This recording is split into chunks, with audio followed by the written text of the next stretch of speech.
Welcome back, children. Today we are going to start with the topic reactions of aldehydes and ketones. As you're aware, we have already finished what were the various methods of preparation of aldehydes and ketones. Let's begin with the reactions. Now this topic is a bit lengthier one, so will be covered in few videos. There are many reactions, of which we are going to talk about today is the nucleophilic addition reaction. The name itself tells you that you're going to add something to my aldehyde or a ketone, and the first step is going to be the attack of the nucleophile. Before we go into the reactions, we will have to understand what would be the mechanism of this reaction, because sometimes it can be asked in the exam. Let us have a look at the structure. This is the structure of an aldehyde or a ketone. You can see that the carbon atom is sp2 hybridized. The geometry is going to be trigonal planar geometry with the angle of 120 degrees approximately, as you all know, children, very well. And this is going to be a planar structure. Now when the nucleophile attacks this compound, which will be an aldehyde or a ketone, a nucleophile is a negatively charged species, and when it attacks the positively charged carbon atom, the positive carbon is positive and oxygen is going to be negative. So whenever the negatively charged nucleophile attacks, the attack is going to be perpendicular to the molecular plane. So it's going to be attacking perpendicular to the molecular plane, that is from the top, and as a result the double bond shifts over here. When this happens, we are going to get 4 bonds, 1, 2, 3, and naturally this new bond is going to be made. When we get that kind of structure, it will be looking like a tetrahedral structure. So completely the geometry will change from trigonal planar to tetrahedral. The hybridization also is going to be changing to sp3.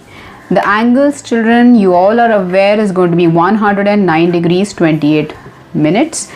Of course, we will write down now the oxygen atom with the negative sign, and the nucleophile which has attacked, we can write it anywhere of our choice. Let's write it over here.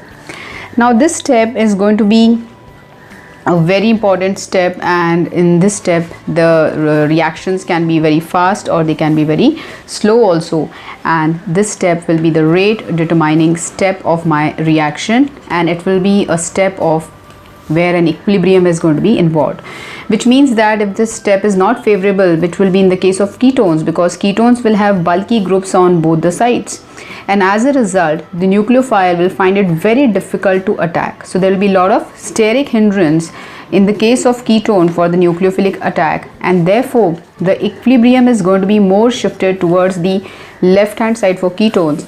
But in the case of aldehydes, we will have one hydrogen atom over here and an alkyl group over here, so the attack is going to be quite favorable.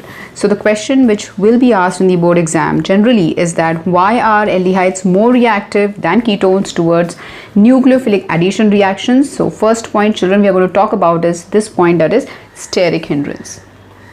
In the second step, naturally we are going to have the neutralization of this negative sign. So the intermediate, tetrahedral intermediate, automatically is going to take up the H plus or a positively charged part of the reagent from the medium, and it is going to get converted to a product. This is the product, for example. So this will be my final product, which I'll be calling as a nucleophilic addition product.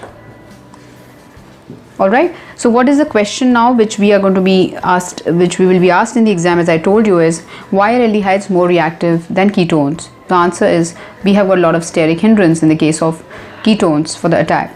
Secondly, the positive charge on the carbon atom is more in the case of aldehydes than in the case of ketones.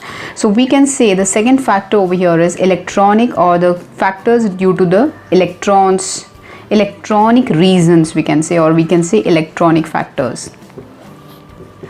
What do you mean by that? Now if you take aldehydes, you will be having R and H. As a consequence, there will be electron donation from one alkyl group.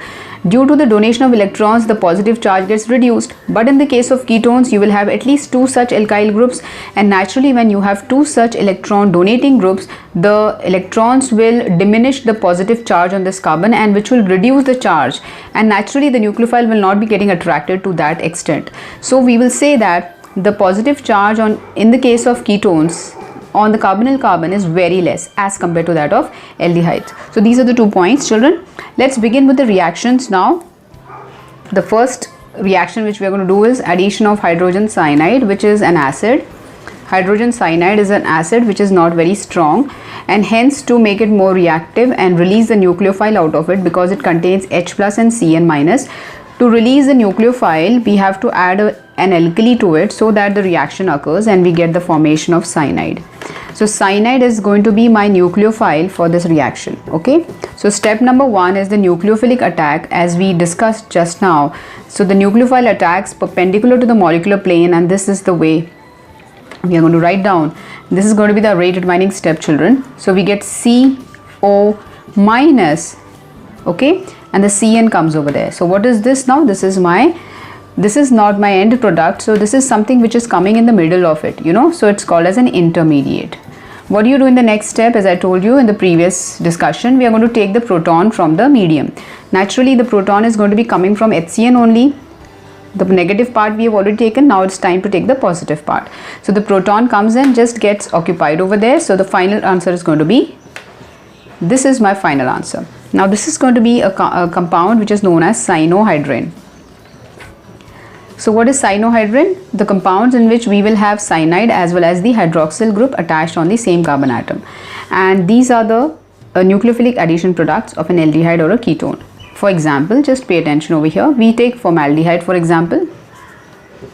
Okay. So what is my answer? It's going to be, so its IUPAC name is methanol. So methanol cyanohydrin. If you take ethanol, then you will have ethanol cyanohydrin. So this was the first reaction. Let's take the second reaction now. In the second reaction, we are going to take the reagent sodium bisulfite. You must know the names, okay? Sodium hydrogen sulfite, or it is also called as sodium bisulfite. It's a sodium salt, so it is going to be white in color. It's going to be water soluble. It's going to be crystalline. Okay, so these are the properties of the reagent sodium bisulfite. We are going to add it to an aldehyde or a ketone. The reactions are extremely simple. Let us write down how does this SO3 looks like. So as you can see, there's a cation Na plus and there's an anion SO3 H minus. How does it look? So it looks like this.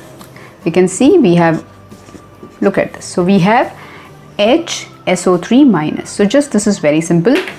Now let's write it over here once again. OH. Let's write it nicely.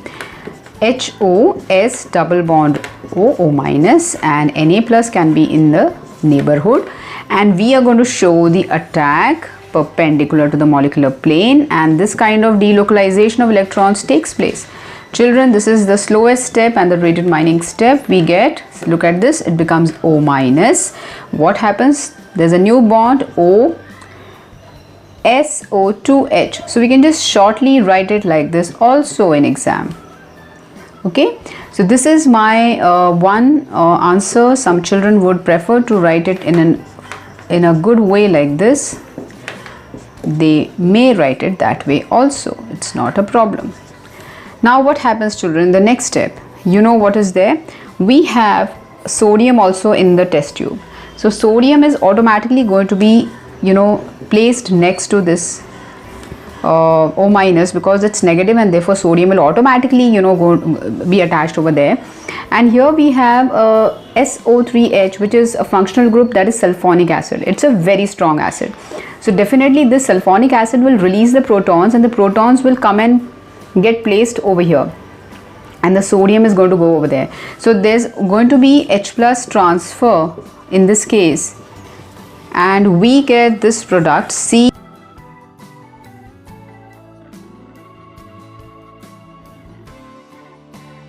O3O minus, and then we can just write OH.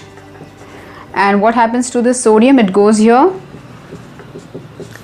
So children, this is the answer we are going to get in the final product, that is addition product. It's also going to be white because it's a sodium salt. It's going to be water soluble. It's going to be crystalline in nature. So what is this? It's a sodium bisulfite addition product. So it's not a very big challenging thing for you to write these reactions in the exam. Sodium bisulfite addition product.